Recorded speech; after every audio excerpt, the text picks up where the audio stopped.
Hello dear student, welcome to our YouTube channel chem beginner with Rajesh. आज के lecture में हम लोग डिस्कस करेंगे एलिमिनेशन रिएक्शन। एलिमिनेशन रिएक्शन हम किसके रिस्पेक्ट में पढ़ रहे हैं? एल्काइल हैलाइड के, ठीक है, जिसमें आप दो रूल्स फॉलो करेंगे। पहला है आपका हॉफमैन रूल, सेकंड है आपका सेट-जेफ या जिसे आप क्या कहते हैं, जेट-सेव रूल, ठीक है। तो चलिए स्टार्ट करते हैं। आज का टॉपिक क्या है? Elimination reaction.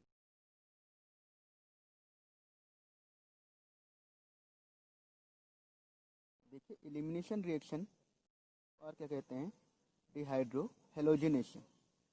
Dehydro halogenation means hydrogen and halogen atom का रिमूव हो जाना, ठीक है। जब किसी भी ऑर्गेनिक रिएक्शन से हाइड्रोजन एंड हेलोजन एटम का रिमूवल हो जाए तो उसे हम कहते हैं डिहाइड्रो हेलोजिनेशन या एलिमिनेशन रिएक्शन, ठीक है। सपोज हमारे पास एक कंपाउंड है ब्रोमो इथेन।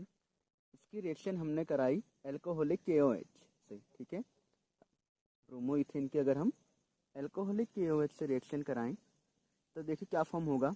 अब यहाँ पे देखिए, जो एल्कोहलिक KOH है इसका मेन वर्क होता है एज ए बेस काम करना। इस रिएक्शन को हम कहेंगे एलिमिनेशन रिएक्शन या बीटा एलिमिनेशन। बीटा एलिमिनेशन क्यों कह रहे हैं? क्योंकि देखिए, बीटा पोजीशन से आपका हाइड्रोजन एटम का रिमूवल हो रहा है, ठीक है, एंड अल्फा पोजीशन से आपका ब्रोमीन एटम का रिमूवल हो रहा है। चलिए एलिमिनेशन एक और रिएक्शन से समझ लेते हैं। सपोज हमारे पास एक कंपाउंड है 2 ब्रोमो ब्यूटेन, ठीक है। कौन सा कंपाउंड है हमारे पास? 2 ब्रोमो ब्यूटेन।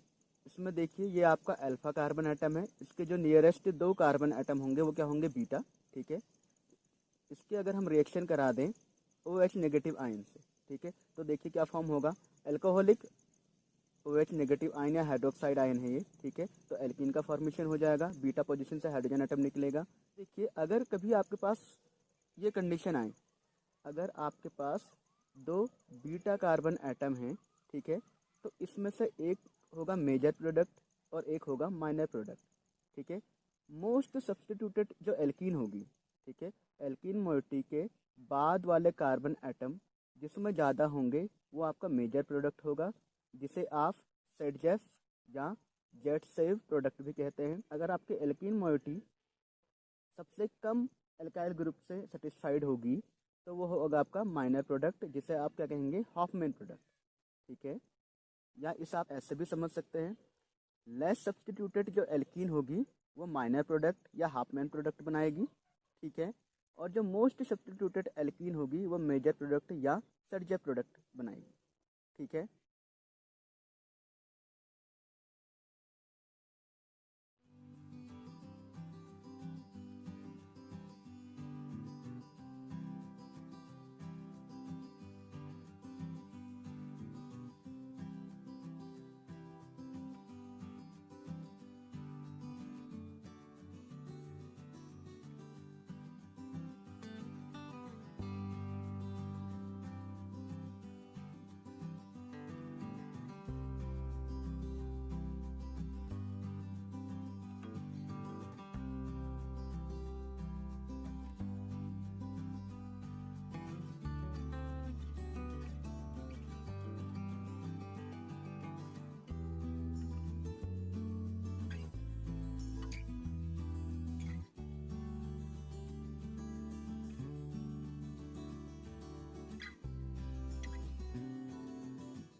चलिए सेट-जेफ एंड हाफमैन प्रोडक्ट को एक रिएक्शन से और समझ लेते हैं। सपोज हमारे पास है 2 ब्रोमोपेंटेन, इसकी रिएक्शन हम बेस से करा देते हैं, ठीक है।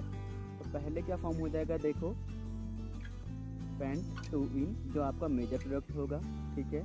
दूसरा क्या फॉर्म हो जाएगा आपका पेंट 1 इन, ठीक है, जो आपका माइनर प्रोडक्ट या हॉफमैन प्रोडक्ट होगा, ठीक है। मैंने आपको पहले ही बताया था, देखिए पेंट 2 इन में एल्कीन जो मोइटी है इसके बाद आपके 2 एल्काइल ग्रुप लगेंगे, ठीक है। तो ये आपका सर्जे प्रोडक्ट या जेड से प्रोडक्ट या इसे हम क्या कहेंगे मेजर प्रोडक्ट, ठीक है। और पेंट 1 इन क्या है आपका माइनर प्रोडक्ट, क्योंकि एल्कीन मोइटी के बाद आपका एक ही एल्काइल ग्रुप लगा हुआ है, ठीक है। चलिए अब हम बात कर लेते हैं reactivity order towards elimination reaction, ठीक है। तो यहाँ पे भी आपका वही रूल फॉलो होगा, आपका जो टर्शियरी एल्किल हैलाइड है वो ज़्यादा रिएक्टिव होंगे in comparison to second, and second क्या होंगे ज़्यादा रिएक्टिव होंगे इन कंपैरिजन टू प्राइमरी, ठीक है। और मैंने आपको पहले ही बताया था आपकी आयोडीन की रिएक्टिविटी क्या होती है, सबसे ज़्यादा होती है in comparison to bromine and chlorine atom, ठीक है। अगर यहाँ पे ध्यान रखने की बात यह है, अगर आपके पास अल्कोहलिक KOH है तो वो एलिमिनेशन रिएक्शन का सपोर्ट करेगा, अगर आपके पास एक्वस सोल्यूशन है KOH का तो वो सब्स्टिट्यूशन रिएक्शन को सपोर्ट करेगा, ठीक है। क्योंकि ऐसा क्यों होता है, देखो अगर हम अल्कोहलिक KOH लें तो एक्वस सोल्यूशन में जाने के बाद वो OH नेगेटिव आयन प्रोड्यूस करेगा जो किसकी तरह एक्ट करते हैं न्यूक्लियोफाइल की तरह, ठीक है। अगर हम KOH का एक्वस सोल्यूशन बनाएं तो ये जो OH नेगेटिव आयन या हाइड्रोक्साइड आयन प्रोड्यूस करेगा वो न्यूक्लियोफाइल की तरह एक्ट करेंगे, ठीक है। वहीं अगर हम KOH का अल्कोहलिक सोल्यूशन बनाएं तो ये जो हाइड्रोक्साइड आयन प्रोड्यूस करेगा वह एज ए बेस यूज होंगे, ठीक है। बेस होने की वजह से ये एलिमिनेशन रिएक्शन को सपोर्ट करेंगे, ठीक है। देखिए एग्जामिनेशन में हमेशा अगर आपने कोई भी रिएक्शन करनी है तो उसमें आपको मेन फोकस आपका रिएजेंट पे होना चाहिए कि आपको रिएजेंट क्या दिया हुआ है। अगर आपको एल्काइल हैलाइड के साथ अल्कोहलिक KOH दिया है तो वो एलिमिनेशन रिएक्शन होगी, अगर आपको एक्वस KOH दिया हुआ है तो एज ए न्यूक्लियोफाइल को सपोर्ट करेगा और सब्स्टिट्यूशन रिएक्शन होगी, ठीक है। आई होप आपको एलिमिनेशन रिएक्शन का कॉन्सेप्ट क्लियर होगा। इसके आप पुराने ईयर के क्वेश्चंस करिए, ठीक है। जो आपको क्वेश्चन समझ में ना आए मुझे आप मैसेज करके पूछ सकते हैं, मैंने अपना contact number and Gmail ID description box में दी हुई है, ठीक है। आने वाले लेक्चर में हम लोग डिस्कस करेंगे elimination reaction with respect to haloalkanes, ठीक है। इसमें हम E1 and E2 elimination reaction